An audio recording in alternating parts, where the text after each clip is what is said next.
I want to grow up. I want to be Vancouver Giants. I'm a Giant. Giants coverage lives here with Giancarlo Nadeau. This is your Giants coverage podcast. Welcome back, Giants fans, to another episode of the Giants coverage podcast. My name is Giancarlo Nadeau. I'm the host, and I am absolutely delighted to be joined by my dad. He's the biggest reason why I cheer for the Giants, the only reason why I cheer for the Vancouver Giants, buying season tickets for the hockey club in 2004. And I've had the chance to attend many games with him, something that means a lot to him, something that means a lot to me. And so does this podcast. Dad, thank you so much for doing this. How's it going? My pleasure for being here. Everything's going well. Thank you. Awesome. Well, it means a lot to have you on the show. And like I said, I truly mean that you're the reason why I cheer for the team. So we're going to talk about that Vancouver Giants team as the show goes on. I just want to know a little bit more about you, though. Where were you born and what really got you into hockey? Well, I was born in Montreal, and you don't really have a choice on which team you cheer for. It's the Montreal Canadiens. So that's what I grew up watching, and that was it. You know, I didn't go to any junior games out there. It was watching Montreal and going to the Montreal Forum and watching the Habs play. And I was blessed to be able to attend 2 Stanley Cup parades. So that was a lot of my youth in growing up and watching hockey.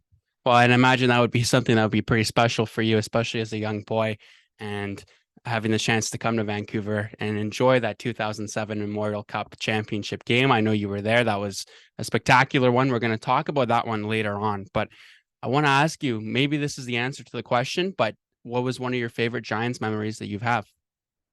Well, there's lots. You know, the Memorial Cup win was awesome. You know, the building was electric. People, you know, the whole town was into it. You know, and I'll never forget that winning game.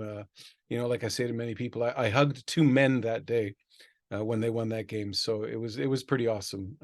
I really enjoyed it. Awesome. Let's backtrack here a little bit. You buy season tickets in 2004, but you go to some Giants games before that. So just talk to me about your experience. What was it like to see that? I know you're a big fan of the compete level. What drew you to the Giants? Well, a client of mine gave me some tickets late in the season. I believe it was the first year the Giants were there, and I'd never seen that level of hockey, and I was just blown away by the competitiveness.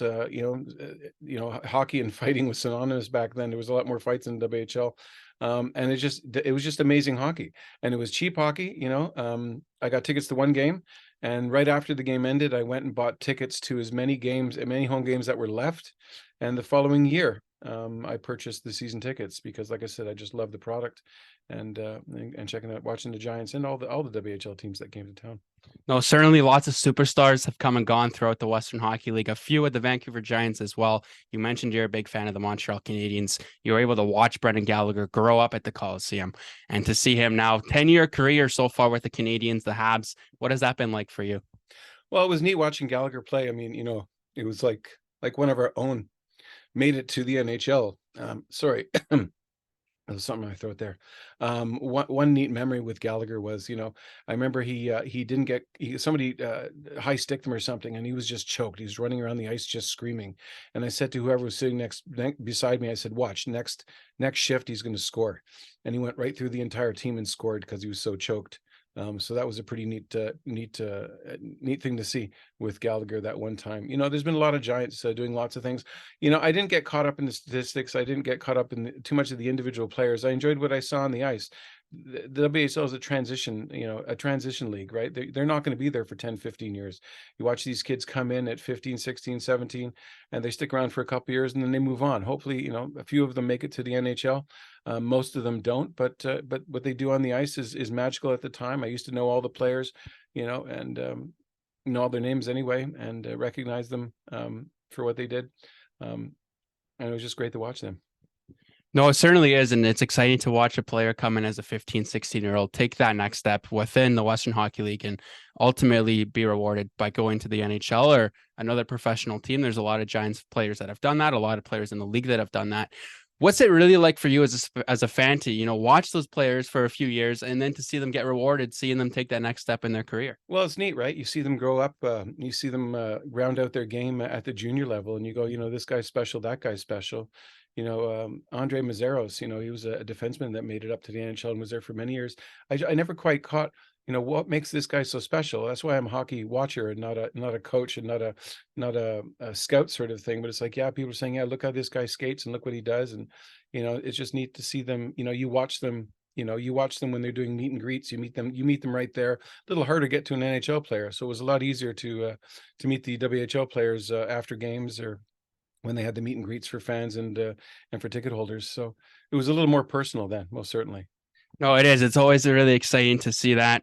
I want to ask you about the Memorial Cup here. I know it's going to be the topic of our main discussion here, but May 27th, the Giants take down the Medicine Hat Tigers. You mentioned you were at that game, but the Giants did a bunch that week leading up to the game. They set attendance records inside of the building, but they had festivals as well. Did you get a chance to participate in any of those? I went to a concert afterwards. I believe it was Loverboy possibly playing after the game, and unfortunately, I didn't stick around too long. The music was far too loud for me. I'm an old diehard rocker, but I think it was just a bit too close to the speakers and they're a bit too loud. But it was all about hockey, and I was there to watch the games and enjoy what was happening on the ice, and it was just a magical time to watch them win that Memorial Cup. It certainly was. And, there's bobbleheads behind us right now. And there's been a few things given to you as a season ticket holder over the years, but including pennants, bobbleheads, tickets, you name it. What's something that would stick out to you as a memorabilia gift or an item that the team's given you? Well, I thought the Giants ring was cool after they won the Memorial Cup. They weren't too happy with how it turned out, so they actually got them recast. So I had a ring for a little bit. I think my eldest son took that ring and has it somewhere displayed. I don't know whatever happened to it. It sort of disappeared from my possession. So I think the bigger Giants fan in the room ended up picking up that. No, I certainly did. And you know what? We talk about big giants, and let's talk about one of the people involved with the organization, Mr. Pat Quinn. I know you've shared the story a few times. Talk to me about the time that you got to meet him. Well, it was a brief encounter, right? He was at the Pacific Coliseum, and it was like he had a whole security team, like he was some sort of diva, just sort of flying through the arena, going from one spot to the other. And I was able to corner him, and I didn't have anything to get an autograph, except a ticket. So I found a pen somewhere, and I'm like, "Hey, Pat, can I get your autograph?" And he signed my ticket. Like I said, it was a brief thing, but an icon of hockey like that, it was neat to be in his presence, and it would have been cool to spend more time with it. You know what? Actually, you remember the story better than I did. I was at the Coliseum one day, talking with my ticket rep, and Pat Quinn walks into the room. That's probably a story you remembered. I just remember that one now. And I'm talking to my ticket rep, and I said, "Hold on, Mike. That's Pat Quinn." And Mike introduced me to Pat. I said, "This is one of our longtime season ticket holders," and we chatted for a few minutes, and it was very cool. It was like I just stopped. The world just stopped because the almighty Pat Quinn, right, was there, and like I said, I had a quick chat with him, and that was really, really cool. Well, he's a big giant. He's a big icon in the hockey world here in this province. Another big giant is Jack the Giant. And I know you have a special story with him just when you were about to head on the ice for a contest giveaway there. Well, actually, it wasn't going on to the ice, but I was given the honor of being the Giants season ticket holder of the night. So they told me this was going to happen. They said, "We need you to go down in between periods, first and second period, or maybe a second and third, and when we get a moment, we're going to have the camera on you, and Jack's going to be there to hand you your commemorative stick." They cut down to us, and when Jack handed me the stick, I didn't just sort of wave and be sort of happy about it. I really took it all in. I started jumping up and down and screaming and just going nuts, and the whole place got involved in it, and all the fans are going nuts. And Jack saw me jumping up and down. He's standing right beside me, and I've never seen him do this before, but he physically jumped on top of me, wrapped his arms and legs around me, and then we're both jumping up and down, or I'm jumping up and down, Jack's on me, and then I sort of started leaning sideways, and Jack was about to almost fall down. Then Jack jumps off. It was the funniest thing, because I've never seen him sort of launch himself on top of somebody, so it was pretty hilarious. But I took my 2 minutes of fame, and I made it worthwhile. I got the whole Coliseum going because they saw my enthusiasm. Well, I'm going to ask you about this.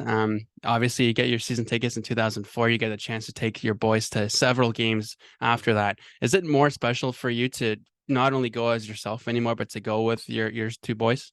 Well, obviously, right? We're not at the Coliseum anymore, but you got the memories of when you were there all the time. I went to so many games, and the area where we're sitting, you get to know everybody around you, right?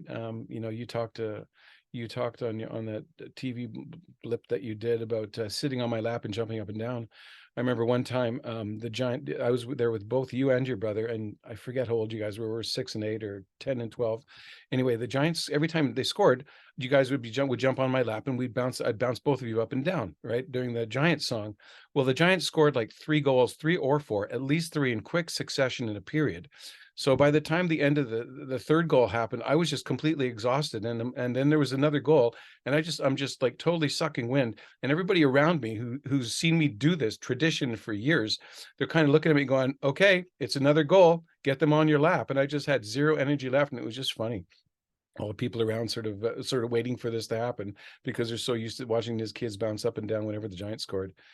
You guys ended up jumping on my knee, and I did survive the last one, but they became a little less frequent after that. You guys were getting too big to be bounced on my knee.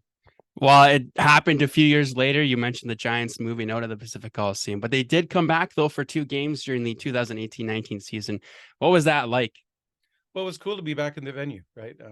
After they left the Langley, I had season tickets for 1 year. I think I just split them with somebody because it's just too far for me to get there. I'm in North Vancouver, and to go back there for a couple of games, it was cool. The Giants made it special when you were there. By the end of their run at the Coliseum, they had name plaques that they had put underneath the seats for those who had season ticket holders. And they didn't tell anybody about them.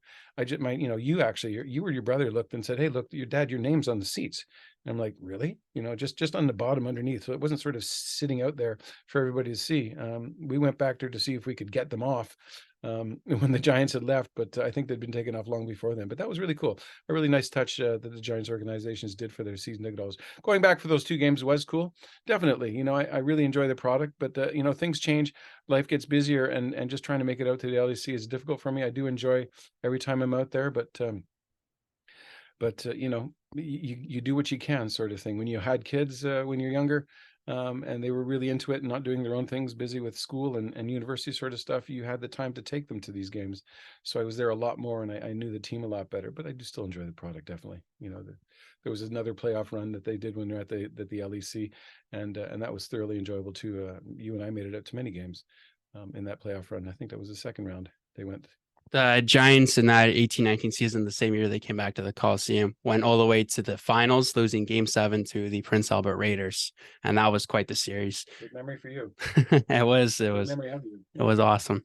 I want to ask you this question. There's a lot of fans who cheered for the Giants when they were at the Coliseum, but they don't want to make that trek out to the LEC. They don't want to go up for one of those games thinking that Langley's a little bit too far. What sort of words of wisdom would you give them to try and encourage them to go up for a game? Well, you know what? Like I said, it's still great hockey, right? The LAC is a great venue. It's got roughly 5,500 seats. The trek isn't horrible. Even when there's a fair bit of traffic, heading up from North Vancouver and heading up from Vancouver, you can get there in 25 minutes. Like I said, a lot more things started going on with me on weekends and Fridays and Saturday nights, so I wasn't able to make it to many games. If you want to make the trek, it's still going to be the same great hockey. And the Giants, they need to work on getting more local people. There's a huge population out there in the Fraser Valley, so they can get a lot more people from there to come out too, right? To come up with a new fan base, get some different people out there. When you go to the Giants games, you see a lot of young families, right? Parents with their kids, just like when I was there with my 6 and 8 year old and moving, as we went through the years, lots of kids. It's an affordable product, and it's great. It's great to see. Good for all small families. A lot less expensive than going to watch a Canucks game, and tickets start at $100 a piece, sort of thing. It costs you a lot of money to go down for one of those. No, for sure. And Dad, I've got one more question for you. You've been a fan of the Giants for almost day one, I would say. They started the team in 2001. Probably safe to say you caught a few games during that year as well. You've met a lot of players. You've had a lot of experiences with the Giants organization. What's something that you'd be telling somebody who's interested in cheering for a team in the Western Hockey League? Why should it be the Vancouver Giants?